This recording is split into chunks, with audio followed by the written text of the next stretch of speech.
नमस्कार, मी हेमंत देसाई. मॅक्स महाराष्ट्रामध्ये आपलं मनापासून स्वागत. आजचा विषय वेगळा आहे. वेगळा या अर्थाने की तो चित्रपट क्षेत्राशी संबंधित आहे, पण चित्रपट आणि राजकारण यांचा जिथे संबंध येतो तिथे हा विषय सुरू होतो. विषय सोनू सूदचा आहे. सूद या शब्दाचा अर्थ, मूळ शब्दाचा अर्थ जो आहे तो फायदा असा आहे. व्याज या अर्थाने सुद्धा तो आपण वापरतो. म्हणजे तुम्हाला कर्ज दिलंय त्याच्यावरचं सूद दिलंस की नाही तू, वगैरे वगैरे. आता सोनू सूदचा वापर राजकारणासाठी केला जातोय का, आणि त्यामध्ये कुठल्या पक्षाचा त्याच्यामध्ये फायदा होणार आहे, हा इथे मूळ विषय आहे. काही जण भाबडेपणाने असं म्हणतात की चित्रपटाचा आणि राजकारणाचा काय संबंध आहे बाबा, करोनामध्ये राजकारण का आणता. पण असं असू शकत नाही. जीवनाच्या प्रत्येक क्षेत्रामध्ये राजकारण असतंच. राजकारण हे सर्वव्यापी आहे. अगदी विज्ञानामध्ये सुद्धा राजकारण आहे. तंत्रज्ञान आणि विज्ञानाचा कशासाठी वापर करायचा, कोणासाठी वापर करायचा, इथे राजकीय विषय येतो. आणि राजकीय पर्स्पेक्टिव्ह तुमच्याकडे असेल, राजकीय दृष्टिकोन असेल, तर कुठल्याही प्रश्नाला भिडताना एका विशिष्ट भूमिकेतनं भिडलं जातं. आणि कुठल्या वर्गाचा, कुठल्या घटकाचा आपल्याला फायदा घ्यायचा आहे, फायदा करून द्यायचा आहे, आपले अग्रक्रम कोणते आहेत, हे प्रत्येक विषयामध्ये आपण विचार करतो किंवा केला पाहिजे. तेव्हा राजकारण कशाला वगैरे हे असं विचारण्याचंही कारण नाही. हा अतिशय भाबडा प्रश्न आहे असं माझं मत आहे. आता सोनू सूदनी काय केलं, तर सोनू सूदनी असंख्य स्थलांतरित मजुरांना, असंख्य म्हणजे नेमकी संख्या जर सांगायची तर साधारणतः 30-32 हजार स्थलांतरित मजुरांना, जे मुख्यतः महाराष्ट्रात अडकले होते, काही जण केरळमध्ये अडकले होते, अन्य प्रांतात अडकले होते, त्यांना त्यांच्या भागामध्ये जाण्यासाठी काहीतरी मदत हवी होती. कारण या मजुरांकडे काही पैसा नव्हता, त्यांना खायला अन्न नव्हतं. अशा 45,000 मजुरांसाठी पाकिटं वाटण्याचं काम सोनू सूदने केलं. शिवाय त्या मजुरांना रेल्वेने पाठवलं, काही जणांना बसेसनी पाठवलं, काही जणांना विमानाने पाठवलं. मी तर तो कुठल्याही पक्षाच्या वतीने जरी त्यांनी काम केलं असेल, हे समजा भारतीय जनता पक्षासाठी यांनी हे काम केलं असेल, तरी मी पहिल्यांदा त्याला या कामासाठी सलाम करेन. हे काम त्यांनी अतिशय चांगलं केलेलं आहे, हे आपण लक्षात घेतलं पाहिजे. कुठल्याही पक्षासाठी किंवा कुठल्याही पक्षाच्या वतीने जरी केलं, समजा या करोनाच्या संकटामध्ये भारतीय जनता पक्ष महाराष्ट्रात व देशामध्ये जिथे जिथे चांगलं काम करत असेल त्याचं मी कौतुकच करेन. ज्याप्रमाणे राष्ट्रीय स्वयंसेवक संघाने पुरामध्ये, मोरबीचा पूर असेल, अन्य अनेक संकट काळामध्ये जेव्हा मदत केली तेव्हाही मी त्याचं कौतुक केलं होतं, आणि यापुढेही असं काम केलं तर करेन. मग ते काँग्रेसने केलं किंवा कुठल्याही पक्षाने केलं तर करेनच. आता इथे प्रश्न काय आहे की सोनू सूदनी जेव्हा हे काम बरेच दिवस सुरू ठेवलं होतं, तेव्हा त्याचे व्हिडिओ येत होते, टेलिव्हिजनवरून आपल्याला या बातम्या बघायला मिळत होत्या, आपण वाचत होतो त्याबद्दल सगळं कौतुकच करत होते. त्यामध्ये राजकारण हा मुद्दाच आला नाही.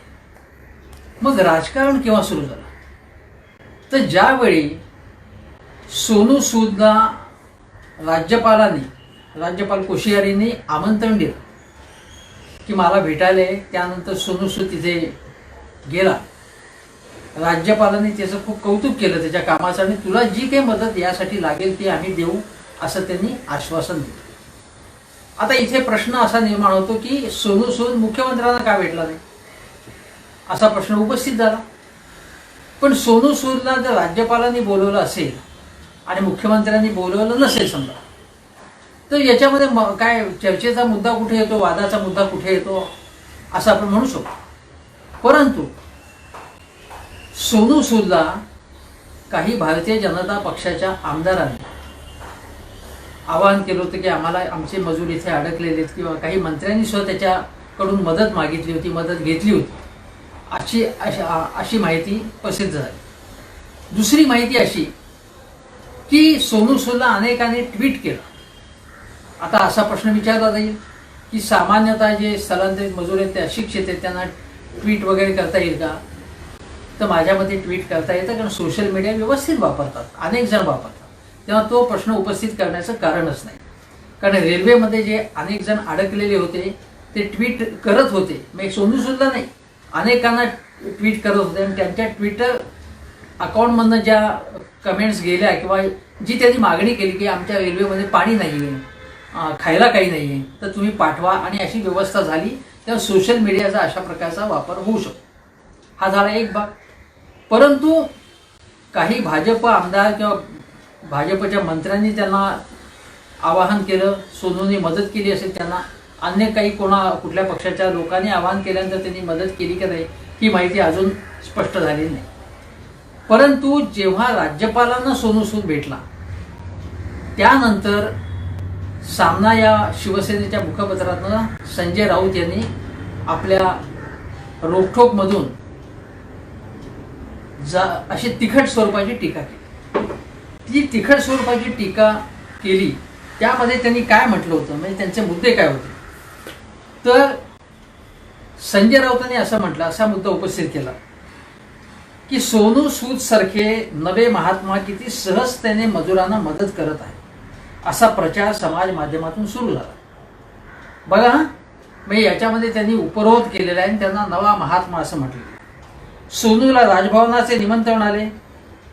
आता राजभवनाचं निमंत्रण आलं होतं की नाही मला माहिती नाही, पण संजय राऊत अलीकडे राजभवनामध्ये जाऊ नये. एखादी राजकीय प्रशासकीय यंत्रणा पाठीशी असल्याशिवाय सोनू हे करू शकेल का, असा प्रश्न संजय राऊतांनी विचारला आहे. माझ्या मनात असा प्रश्न आला की राजकीय आणि प्रशासकीय यंत्रणा आहे की नाही, तुमचं सरकार आहे, महाविकास आघाडीचं सरकार आहे, मग त्याला मदत झाली की नाही, मग मदत महाराष्ट्र सरकारने केली की नाही, केली नसेल तर काय केली नाही, आणि जर मदत त्याला म्हणजे बसेस उपलब्ध झाल्या असतील, बसेसनी सुद्धा काही जण गेले, त्या बसेस त्यांना कोणी दिल्या, कारण खाजगी बस गाड्यामधनं सुद्धा महाराष्ट्र सरकारने आपल्या मजुरांना सीमेपाशी पाठवलेलं आहे. हे आपण लक्षात घेतलं. आणि इथे मला हे सांगायला पाहिजे की महाविकास आघाडी सरकारने काहीही केलं नाही असं जे भारतीय जनता पक्ष सांगत आहे सतत, ते संपूर्णपणे सपशेल खोटं आहे. महाविकास आघाडी सरकारने साधारणतः 300-350 कोटी रुपये स्थलांतरित मजुरांना रोजची पॅकेट्स खाण्याची पॅकेट्स देणं, त्यांना निवारा देणं आणि त्यांना बसेसमधनं किंवा रेल्वेमधनं त्यांच्या राज्यापर्यंत सोडणं, हा सगळा खर्च महाराष्ट्र सरकारने केला आहे. तो केलाच पाहिजे आणि त्यांनी कर्तव्य पार पडलेले त्याच. त्या महाराष्ट्र सरकारने काही केलं नाही, फक्त सोनूने केलं असं नाही.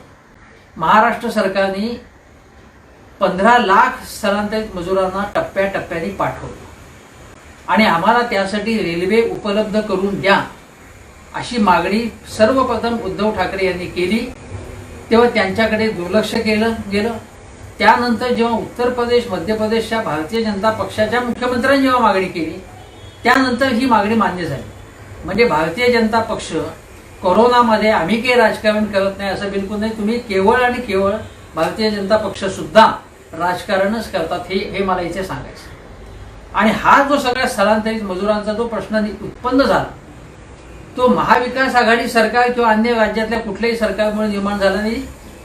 तो पंतप्रधानांनी अचानकपणे लॉकडाऊन जाहीर केल्यामुळे जी गडबड उडाली, जो गोंधळ उडाला, आणि आता आपलं कसं व्हायचं, कारण आपल्या नोकरी धंदा इथे गेलेला आहे किंवा बंद झालेला आहे, आपली बायका मुलं आपले आई वडील हे कशा अवस्थेत जगत असतील, या चिंतेमुळे स्थलांतरित मजूर व्याकुळ झाले. त्यांना निवारा मिळाला, खायला मिळालं, पण त्यांना त्यांचं सगळं लक्ष होतं ते त्यांच्या कुटुंबाकडे, त्यांच्या राज्यातल्या कुटुंबाकडे, ते जिथून आले तिथे त्यांचं लक्ष होतं.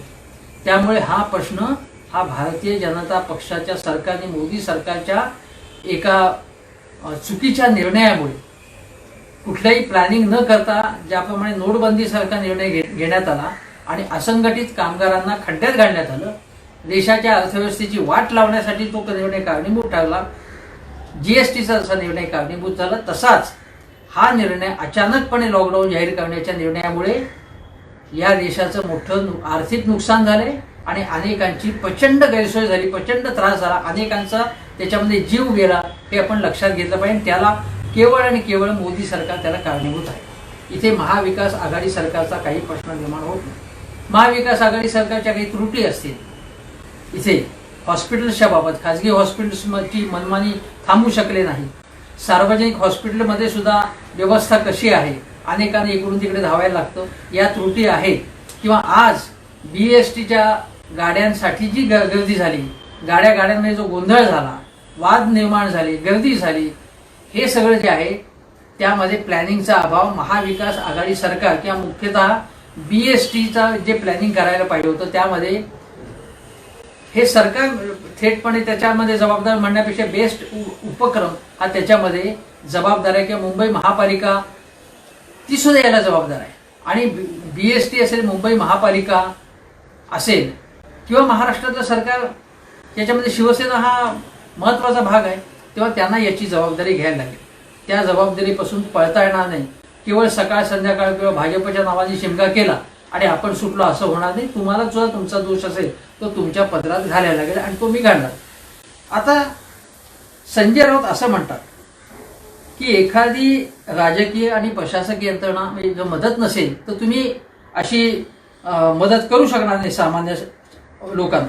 सोनूचा चेहरा पुढे करून महाराष्ट्रातले काही राजकीय घटक ठाकरे सरकारला अपयशी ठरवण्याचा प्रयत्न करत आहेत.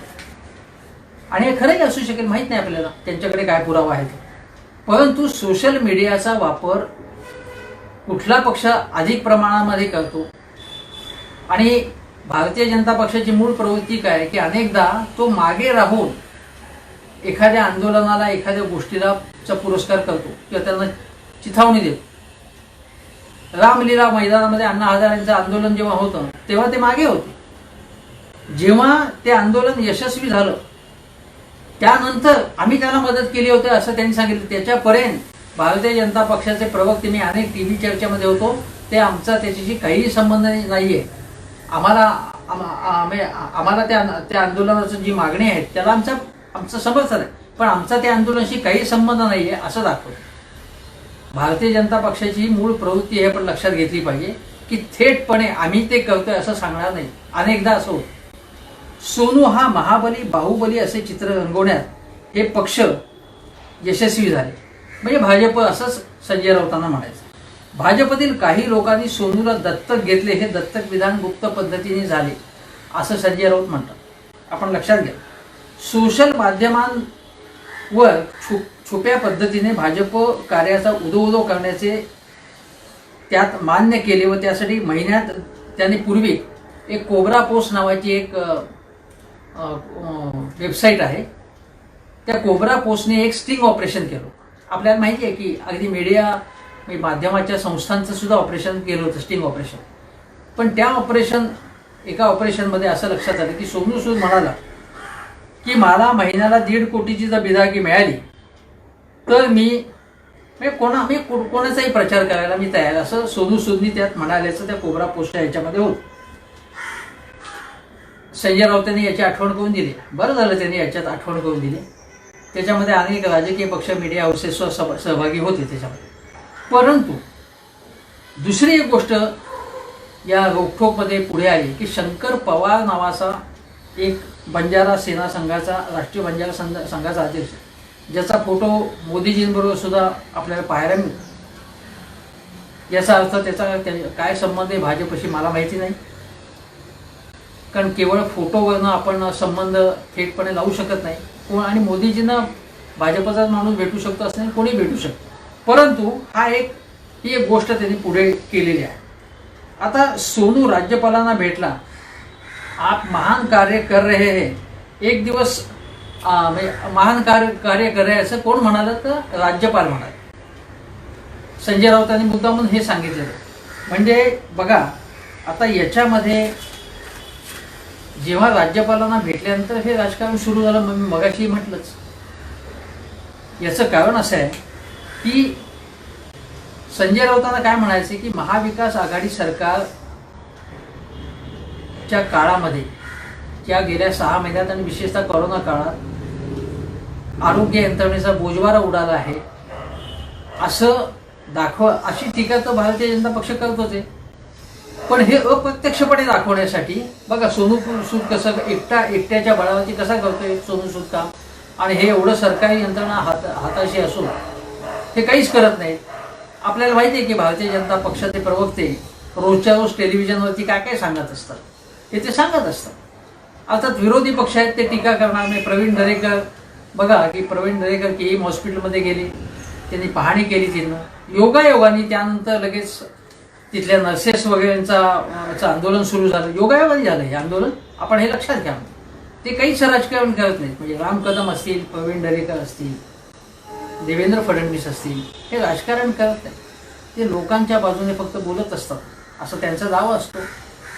आता तो कितपत खरा किंवा खोटा हे प्रत्येकाने प्रत्येकाने ठरवायचं आहे.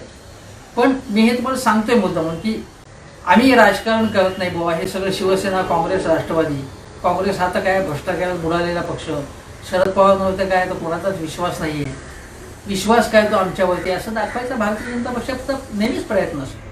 हे आपण लक्षात घ्या. आता त्यांनी असं म्हटलं आहे की राज्यपालांनी ट्विट केलं, त्याचा त्यांनी उल्लेख केलेला आहे. मुख्य मुद्दा असा आहे, तो सांगितला की विरोधकांनी म्हणजे विरोधकांना असं सांगायचं आहे की हे सरकार काही काम करत नाही, त्या जे काही काम करतो आहे लोकांच्या मदतीचं ते आम्ही करतो किंवा एखादा नट करतो, हे दाखवायचं. आता याच्यामधलं आपण राजकारण समजून घेऊया. ज्यावेळी ही टीका आली, म्हणजे रविवारीच मला वाटतं लेख प्रसिद्ध झाला आणि कालच सोनू सूद हा उद्धव ठाकरेंना मातोश्रीवर जाऊन भेटला. आता इथे मला हे विचारायचं आहे की मातोश्रीवरती उद्धवजींना भेटला, त्यानंतर आदित्य ठाकरेंनी काय ट्विट केले ते बघा. Better together, stronger together to assist as many people through as many people. Good to have met a good soul to work for the people together. हे आदित्य ठाकरे यांनी सोनू सूदचं एक प्रकारे कौतुकच केलं की सगळ्यांनी मिळून आपल्याला लोकांना मदत करायची आहे, जे जे येतील त्यांना बरोबरून आपण काम करायचं आहे आणि सोनू सूद हा चांगला माणूस आहे असं त्यांनी म्हटलेलं. आता मला सांगा की मातोश्रीवर भेटून आल्यानंतर उद्यापासून जो सोनू सूद हा विलन ठरवण्यात आलेला होता शिवसेनेतर्फे, तो आता नायक ठरणार आहे का? म्हणजे केवळ मोहरा म्हणून त्याचा वापर होणार आहे का? हा मुद्दा आपण लक्षात घेतला पाहिजे. मग केवळ त्याचा म्हणजे त्याला ताबडतोब त्याच्या म्हणजे सोनू सूदमध्ये बदल झालेला आणि तो आता पुण्यात आहे, खूप चांगला माणूस आहे असं जर झालं असेल तर कालपर्यंत कोण होता, हाही आपण प्रश्न विचारायला पाहिजे. माझ्या मते एक लक्षात घ्या आपण की शिवसेनेची चित्रपट शाखा होती, मनसेची चित्रपट शाखा आहे. मनसेच्या चित्रपट शाखेचे प्रमुख अमेय खोपकर काय म्हणाले, त्यांनी याच्यावर टीका केली की केवळ सामनामधनं तुम्ही अग्रलेख लिहिता, तुम्ही काय काम केले ते सांगा. हे व्यक्तिगत आपण त्यांना असं म्हणायचं की शिवसेनेने काय काम केलेले एकूण हा काम. आणि आज एका चर्चेमध्ये अमेय खोपकर आहेत किंवा राम कदम हे एकाच पद्धतीने बोलत होते, अगदी एकाच पद्धतीने बोलत होतो. हा योगायोग आहे काय मला माहिती. आता दुसरी गोष्ट आपण हे लक्षात घेतली पाहिजे की शिवसेनेची जी चित्रपट शाखा होती त्यामध्ये गजानन शिर्के नावाचे शिवसेने चित्रपट शाखेचे प्रमुख होते, त्यांचा सिनेमा उद्योगाशी संबंध होता.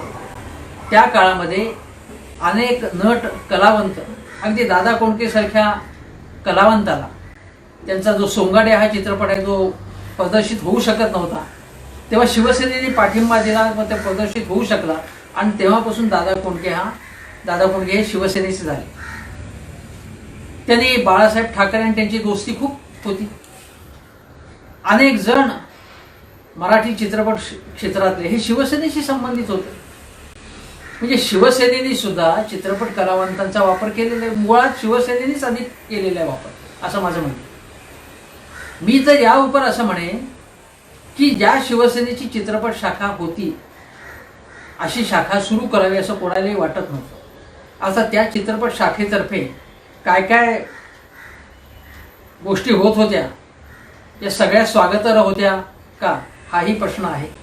आता तो जुना इतिहास झाला, परंतु तरी सुद्धा काही चांगल्या गोष्टी चित्रपट शाखेने केले हे आपण लक्षात घेतलं पाहिजे.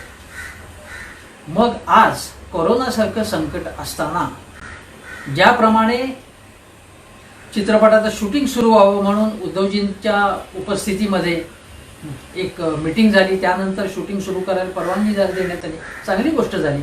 याचं सगळ्या कलावंतांनी कौतुक केलं. परंतु शिवसेनेने प्रत्यक्ष चित्रपट कलावंतांची मदत घेऊन या कोरोनाच्या काळामध्ये पैशाची उभारणी का नाही केली? मोठीच्या मोठी मोहीम राबवता आली असती. एकेकाळी दुष्काळामध्ये दिलीप कुमार असतील, देवानंद असतील, राज कपूर असतील, यांनी ट्रकवर जाऊन मिरवणूक अशी मदत फेरी काढली होती आणि लोकांकडनं ते मिळेल त्या वस्तू घेत होते. त्यांचं वाटप होत होतं. पैसे निधी संकलन होतं, वाटप होत होतं. सुनील दत्त यांनी तर पंजाबमधल्या दहशतवादाच्या नंतर शांतता यात्रा पदयात्रा काढली होती. आणि हे सुनील दत्त असतील, दिलीप कुमार असतील, नरगिस असतील, हे काँग्रेसशी संबंधित होते. चित्रपट कलावंत पृथ्वीराज कपूरांपासून अनेक हे काँग्रेसशी संबंधित होते. बलवासाने कम्युनिस्ट पक्षाशी संबंधित होते. म्हणजे प्रत्येकाची आयडिओलॉजी असते आणि ती आयडिओलॉजी असण्याचा त्यांना अधिकार आहे. जसं की अनुपम खेर असतील, त्या अनुपम खेर यांना वाजपेयींच्या काळामध्ये NSD सारखी संस्था, सेन्सॉर बोर्डचं जे आहे किंवा फिल्म इन्स्टिट्यूट याचं प्रमुखपद मिळालं. गजेंद्र सिंग चव्हाण युधिष्ठिर महाभारतामधला जो अतिशय सुमार नट, त्याला फिल्म इन्स्टिट्यूटचं प्रमुख करण्यात आलं. म्हणजे या प्रकारच्या अपॉइंटमेंट्स होतात. आता आपण बघितलं की भारतीय जनता पक्षाच्या गोतावळ्यामध्ये विनोद खन्ना असतील, जे आता आपल्यात नाही आहेत, शत्रुघ्न सिन्हा, धर्मेंद्र, हेमा मालिनी, हे भारतीय जनता पक्षाबरोबर होते, खासदार झालेले, मंत्री झाले काही जण. आता सनी देओल आहे, उद्या सोनू सूद सुद्धा याच वाटेने जाऊ शकतो, आपल्याला माहित नाही. आणि ती वाट चोखाळण्याचा त्याला अधिकार आहे, त्याबद्दल आपण आक्षेप घेऊ शकत नाही. माझ्या मते शिवसेनेच्या चित्रपट शाखेने, मला माहित नाही की आता कितपत ती सक्रिय आहे, त्यांनी मोठ्या प्रमाणावरती काम करण्याची गरज होती. मी एक पोस्ट लिहिली होती की शिवसेना पूर्वी जेवढी सक्रिय होती या कामामध्ये तेवढी आता सक्रिय नाही आहे. परंतु इथे या विषयाला स्पर्श करून मला मूळ मुद्द्याकडे जायचं की मूळ मुद्दा असा आहे की सोनू सूदचा राजकारणासाठी भारतीय जनता पक्ष अप्रत्यक्षपणे वापर करताय. आता राज्यपाल कोश्यारी यांनी सोनू सूदला बोलवलं, परंतु बाकीचे नट आहेत, शाहरुख खान असेल, शाहरुख खानने खूप मोठ्या प्रमाणात मदत केलेली आहे. पश्चिम बंगाल सरकारलाही मदत केलेली वेगवेगळ्या प्रकारची या कोरोनाच्या काळामध्ये. सलमान खाननी मदत केली. फरहान अख्तरनी PPE किट्सचं मोठ्या प्रमाणात वाटप केलेलं आहे. सचिन तेंडुलकर आहे, त्यांनी मदत केलेली आहे. तर या यापैकी कोणालाही, आणखी स्वरा भास्कर आहे, स्वरा भास्करनी मदत केलेली अनेक मजुरांसाठी. यांना राज्यपालांनी का बोलवलं नाही हा प्रश्न आपण आपल्या मनात येऊ शकतो. पण राज्यपाल म्हणतील की मेरी मर्जी, मला ज्यांना बोलवायचं आहे त्यांना मी बोलू शकतो. राजभवनावरती कोणाला बोलवायचं आणि कोणाला बोलवायचं नाही, कोणाला मी भेटायचं कोणाला भेटायचं नाही, हा माझा प्रश्न आहे. परंतु तरीसुद्धा त्यांचा तो प्रश्न असला तर राज्यपालांनी गेल्या काही महिन्यामध्ये ज्या प्रकारचं राजकारण केले त्यासंबंधी आपण बोललेले आहोत. त्यामुळे हे सगळं दिसतं तेवढं सोपं आहे अशातला भाग. आणि एक लक्षात घेतलं पाहिजे आपण की महाविकास आघाडी सरकार याला जास्तीत जास्त काळ्या रंगात रंगवणं हे भारतीय जनता पक्षाचं आता काम आहे. त्यासाठी त्यांनी आंदोलनही केलं, अंगणातल्या अंगणात आंदोलन केलं, त्या अंगणाला त्यांनी रणांगण संबोधलं आणि त्याची प्रतिक्रिया लोकांच्या मनात फार चांगली आहे, उमटली असं मला वाटत नाही. कारण या मंडळींच्या काळामध्ये म्हणजे भारतीय जनता पक्षाचं देवेंद्र फडणवीस यांचं सरकार होतं तेव्हा सांगली आणि कोल्हापूरमध्ये ज्या प्रकारे लोकांचा आक्रोश होता पुराच्या काळामध्ये, यांनी चांगल्या प्रकारे ते प्रकरण हाताळलं नाही, चांगल्या प्रकारे मदत झाली नाही, हे लोकांनी बघितलेलं. परंतु आपण लक्षात घेतलं पाहिजे की ते हा जो जुना भूतकाळ आहे तो मागे टाकून आता ते फक्त दाखवतात की हे महाविकास आघाडी सरकार हे टिकणार नाही आणि हे नीट काम करत नाही. मी असं म्हणत नाही की हे सगळं चांगलं चाललेलं आहे. आपण चीनलाही करोना बाधितांच्या संख्येबाबत महाराष्ट्राने मागे टाकलेलं आहे. परंतु त्याच वेळी त्याची दुसरी बाजू बघितली पाहिजे की आता जी आकडेवारी येते आहे त्यामध्ये महाराष्ट्रामध्ये रुग्णवाढीचा जो वेग होता तो कमी झालेला आहे. मृत्यूदराचं प्रमाण हे टोटल आपल्याला मोठं दिसेल, मोठी आकडेवारी, पण त्याची जी वाढीचा वेग आहे तो कमी झालेला आहे. त्यामुळे एका पद्धतीने बोलण्यामध्ये काही असं बोलणं हे चुकीचं आहे असं मला. आणि आम्ही राजकारण करत नाही म्हणता बघा स्मृती इराणींनी लगेच ट्विट केलं आणि सोनू सूदचं कौतुक केलं. पण मी ज्या मंडळींच्या बद्दल सांगितलं, फरहान अख्तर असेल, शाहरुख खान असेल, त्यांचं कौतुक स्मृती इराणींनी केल्याचं माझ्या तरी काही ऐकवत नाही किंवा अन्य काही मंत्र्यांनी इतकं जाहीरपणे कौतुक केल्याचं मला माहिती नाही. राणा आयूब ज्यांच्यावरती भारतीय जनता पक्षाचं विशेष प्रेम आहे, त्या राणा आयुबांनी कशा प्रकारे ट्रोलिंग केलं जातं एवढंच नव्हे तर गुजरात दंगलीचं एक खरं चित्र समोर आणलेलं होतं. पण त्या आणि त्यांच्या सहकार्याने मोठ्या प्रमाणावरती मदत केलेली आहे. त्या राणा आयुबांचं कौतुक कोणी भारतीय जनता पक्षाचे लोक करणं शक्यच नाही. आता आपण इथे लक्षात घेतलं की भारतीय जनता पक्ष या बॉलिवूडचं राजकारण कसं आहे. आपण हे लक्षात घ्या की समाजामध्ये वेगवेगळे म्हणजे मतदारांमध्ये वेगवेगळे वर्ग असतात. शेतकरी असतात, उद्योजक असतात, कामगार असतात आणि मग जात धर्म या पद्धतीची विभागणी होती. त्यामध्ये प्रत्येक वर्ग प्रत्येक घटक आपल्या बरोबर असावा याची स्ट्रॅटेजी केली जाते आणि ही व्यूहरचना करण्यामध्ये भारतीय जनता पक्ष उस्ताद आहे. त्यामुळे गेल्या वर्षी निवडणुकीपूर्वी बॉलिवूडचे सगळे कलाकार म्हणजे रणबीर कपूर असेल, रणबीर सिंह असेल, रोहित शेट्टी असेल, सगळे बडे नट, करण जोहर असेल, निर्माते, दिग्दर्शक हे सगळे मोदीजींना भेटायला गेले होते. असं कोंडाळं केलं. त्यांनी सेल्फी काढली आणि त्यांचे चेहरे बघा सगळ्या नटनट्यांचे किंवा सगळ्या निर्माता दिग्दर्शकांचे की एका महान माणसांबरोबर आम्ही कसे इथे एकत्र आलेलो आहोत आणि तो कसा भारताचं सगळं हित करतो आहे ही इमेज प्रोजेक्ट करण्यामध्ये भारतीय जनता पक्ष मोदीजी यशस्वी झाले. त्यांनी ती स्ट्रॅटेजी केली आणि हा वर्ग आमच्याबरोबर त्यांचा जो या सगळ्या कलावंतांचा पाठीराखा वर्ग आहे तो आपोआप भारतीय जनता पक्षाशी जोडला जातो. ही त्यांची स्ट्रॅटेजी आहे. अलीकडे जेव्हा सीए किंवा एनआरसीच्या विरोधात आंदोलन सुरू झालं तेव्हा अक्षय कुमारनी काय सांगितलं, अक्षय कुमार तेव्हा थोडासा हिंसाचार झाला. हिंसाचाराचं कोणीच समर्थन करत नाही, कुठल्याही पक्षाने समर्थन केलं नाही. पण आंदोलक जे होते ते कशामुळे चिडलेले होते ते लक्षात न घेता केवळ त्या हिंसाचारावरती बोट दाखवण्याचं काम अक्षय कुमारने केलं किंवा दुसऱ्या काही नटांनी सुद्धा अशा प्रकारचं केलं.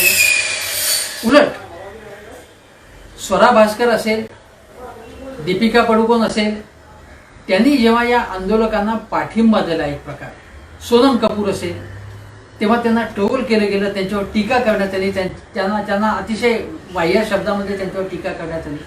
ही टीका करणारी कोण लोक होते? म्हणजे हे साधं सोपं नाही आहे. आता बॉलिवूडमध्ये आपण लक्षात घ्या की दोन ग्रुप पडलेले आहेत. म्हणजे एकीकडे जावेद अख्तर असतील, फरहान अख्तर असतील, कबीर खान असेल, आयुष्मान खुराना असेल, दिया मिर्झा असेल, राजकुमार राव असेल, जावेद जाफरी, वरुण गुह, अनुराग कश्यप किंवा नीरज गैवान, दिशान आयुब हे लोक. आणि दुसरीकडे जे लोक आहेत म्हणजे आपण बघू की हे करण जोहर असतील, वरुण धवन असतील.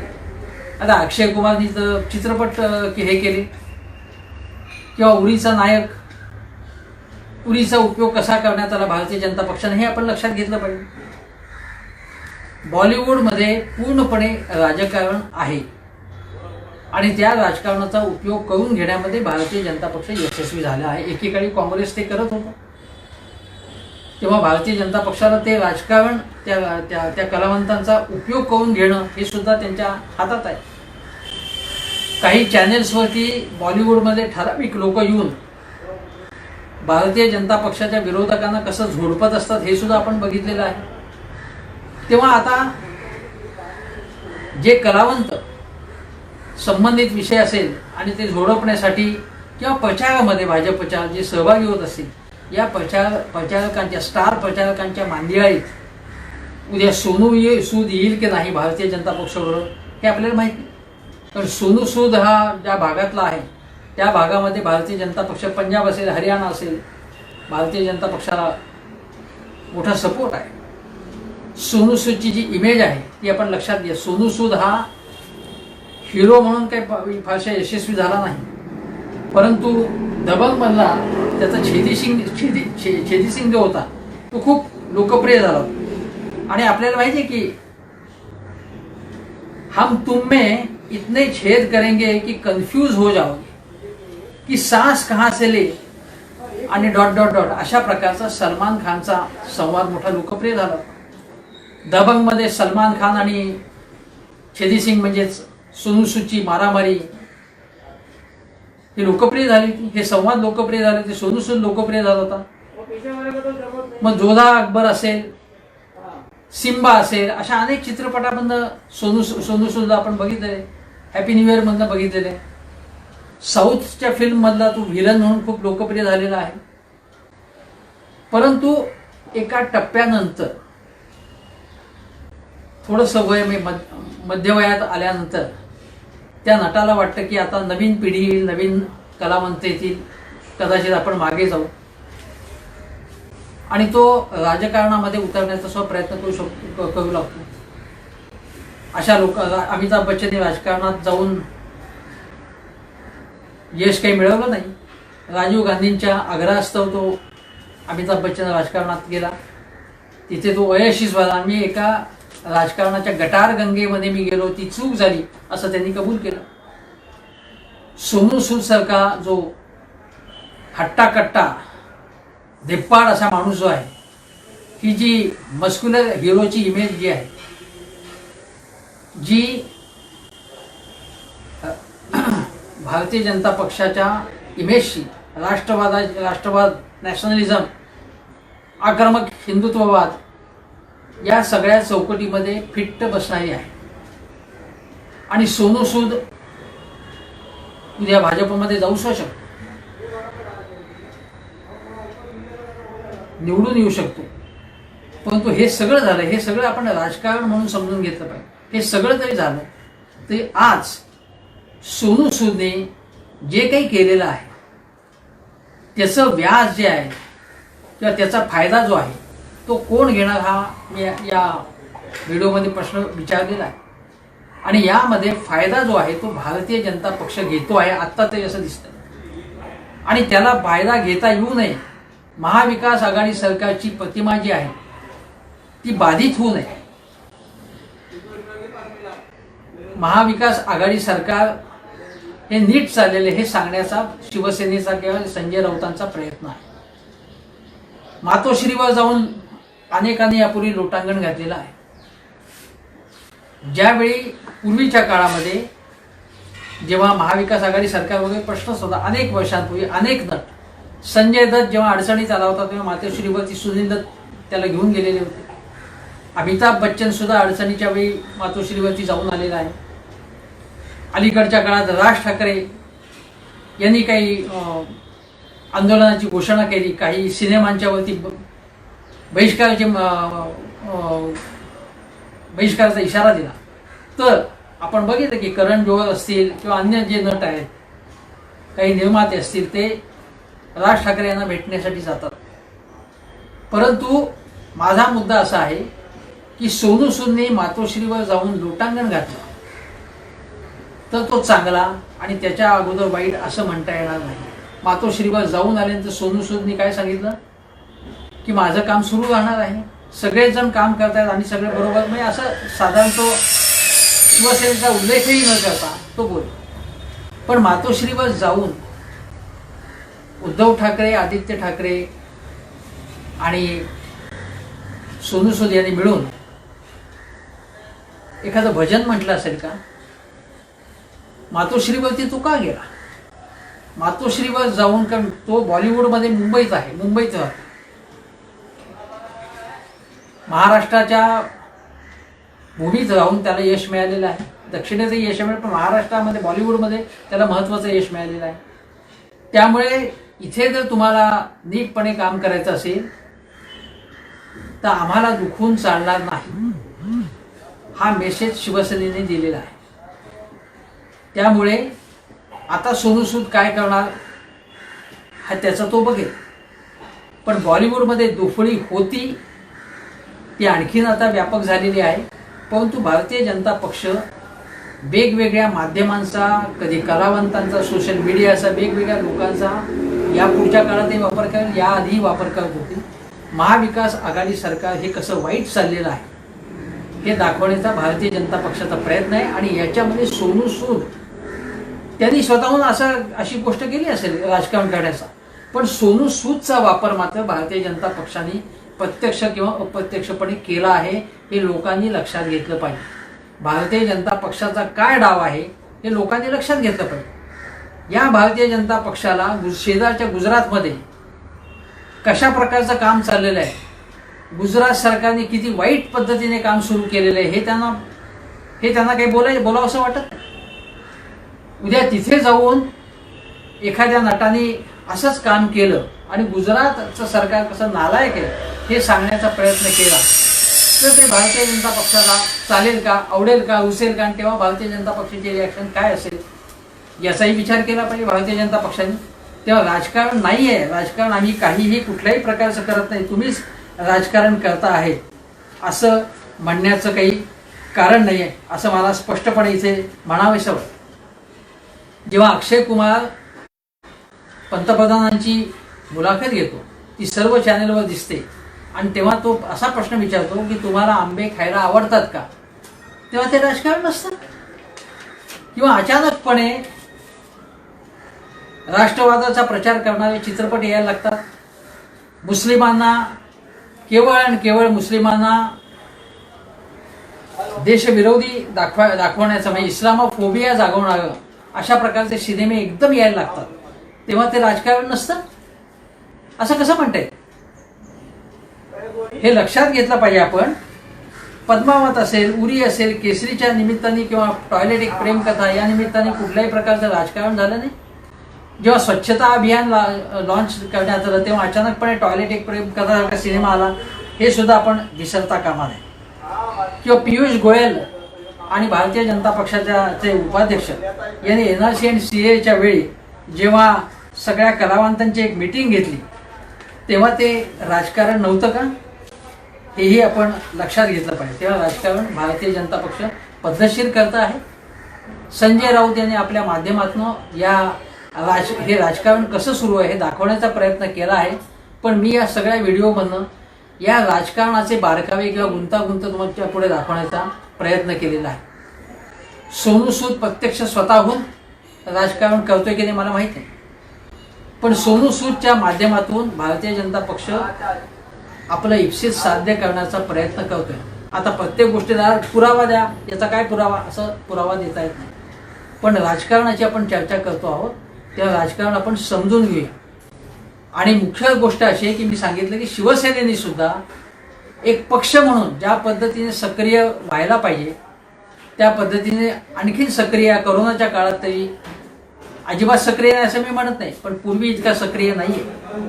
आणि शिवसेने ज्या एक पक्ष म्हणून राजकारण करायला पाहिजे ते शिवसेना फक्त एका वर्तमानपत्राच्या माध्यमातून करत असेल तर ती शिवसेनेची मर्यादा त्याच्यामधून दिसून येते. तेव्हा शिवसेनेने सुद्धा एक पक्ष म्हणून काय चाललेलं आहे याचं एक विचारमंथन केलं पाहिजे. महाविकास आघाडी सरकारने सुद्धा, मी तुम्हाला सांगतो की जेव्हा देवेंद्र फडणवीस सरकार होतं तेव्हा मकरंद अनासपुरे, नाना पाटेकर यांनी दुष्काळामध्ये जे शेतकऱ्यांच्या आत्महत्या होत होत्या तेव्हा त्यांच्या मदतीसाठी मोठं काम केलं. आमिर खाननी काम केलं, पण त्याला राजकारणाचा वास आला नाही. परंतु देवेंद्र फडणवीसांच्या जलयुक्त शिवार योजनेला त्यांचा सपोर्ट मिळाला. पण त्यांनी या कलावंतांनी आम्ही सरकारचा काही प्रचार करतो आहे किंवा सरकारच्या अशा भाजपचं काम करतोय असं कुठेही त्याचा असं कोणाला वाटलंही नाही, नव्हतंच तसं. या कलावंतांच्या कामाला आपण सलामच ठोकलाय. सयाजी शिंदे जे काम करत आहे वनीकरणाचं, सामाजिक वनीकरणाचं काम असेल किंवा पाणी अडवा पाणी जिरवा किंवा बंधारे बांधण्याचं काम असेल किंवा झाडं जगवा हे काम असेल, केवढं मोठं काम सयाजी शिंदे करतात. ते राजकारण आहे? अजिबात नाही राजकारण. महाराष्ट्राच्या कलावंतांमध्ये सामाजिक बांधिलकी आहे, मोठ्या प्रमाणावरती सामाजिक बांधिलकी आहे. असे खूप कलावंत आहेत की जे कळकळीने काम करतात, विचार करतात, ते पुरोगामी विचाराचे आहेत, ते सेक्युलर आहेत. हे कलावंत आहेत, हे खऱ्या अर्थाने मोठे कलावंत आहेत. दंगलीच्या काळात सुद्धा मी तुम्हाला सांगतो की नाना पाटेकरांनी त्यावेळी, मी एका वर्तमानपत्रात होतो ते माझ्याशी बोलतानाच त्यांनी सांगितलं होतं की माणुसकी जिवंत राहिली पाहिजे. आणि ज्या प्रकारे मुंबईमध्ये दंगल सुरू होती त्याला त्यांनी विरोध केला होता. निळू फुले असतील, निळू फुले यांनी सामाजिक कृतज्ञता, समाज सदाशिव अमरापूरचं केवढं काम केलं होतं. त्याला कुठल्याही प्रकारचा राजकारणाचा वास आला नव्हता. त्यांची मतं होती ती पुरोगामी विचाराची होती. पुरोगामी लोकशाहीवादी विचाराचा असलाच पाहिजे माणूस. अंधश्रद्धा विरोध करणारा डॉक्टर श्रीराम लागूंसारखा माणूस आपल्या महाराष्ट्राने पाहिलेला आहे. तेव्हा कलावंतांनी या प्रकारे सामाजिक कामामध्ये आलंच पाहिजे. राजकीय पक्ष त्यांचा राजकारणासाठी वापर करतील, पण शेवटी आपण लक्षात घेतलं पाहिजे की या देशामधला जी लोकशाही मूल्य आहेत किंवा या देशामधल्या लोक संकटात असताना लोकशाही मूल्य जिवंत ठेवण्यासाठी, घटना जिवंत ठेवण्यासाठी ज्याप्रमाणे कलावंतांनी सुद्धा आपलं योगदान दिलं पाहिजे, त्याचप्रमाणे संकट काळामध्ये लोकांना मदतीसाठी आपलं योगदान दिलं पाहिजे. त्यामध्ये काहीतरी भूमिका असली पाहिजे. भूमिका असलीच पाहिजे प्रत्येक कलावंताची. ज्याप्रमाणे आपण लक्षात घेतलं पाहिजे की केरळ शास्त्र परिषद जी आहे किंवा कर्नाटकामध्ये आपण बघितलं अनंत मूर्तीसारखे लेखक, त्यांच्या काही भूमिका होत्या. साहित्यिक, कलावंत, नट नट्या, निर्माते, दिग्दर्शक यांच्या भूमिका असल्याच पाहिजेत. लेच्यापेच्या बुळबुळीत मी इकडचा नाही मी तिकडचा नाही असं नाही, भूमिका असलीच पाहिजे. आणि ही भूमिका घेऊन कलावंतांनी चालत राहिलं पाहिजे. परंतु अशा वेळी आम्ही काही राजकारण करत नाही बुवा, फक्त राजकारण काँग्रेस, राष्ट्रवादी, शिवसेना, ममता बॅनर्जी वगैरे करतात असं सांगणारा भारतीय जनता पक्ष हा लबाडी करतोय. आणि हे लबाड लोक आहेत, हे लबाडी करतायत, हे मला इथे मुद्दामून सांगितलं पाहिजे. आणि या सोनू सूदच्या निमित्ताने हे सगळे मुद्दे कलावंत आणि राजकारण, कलावंत आणि समाजकारण यासंबंधी मला मांडायचे होते, ते मी मांडले. तुम्हाला सगळ्या बाजू, सगळे कंगोरे समजावून सांगितले. तुम्हाला ते कसे वाटले मला आवर्जून कळवा, पण अर्थातच योग्य भाषेमध्ये, संयमी भाषेमध्ये. एवढं बोलून मी इथे थांबतो. आता नव्या विषयासह पुन्हा लवकरच तुमच्यासमोर येईन. नमस्कार.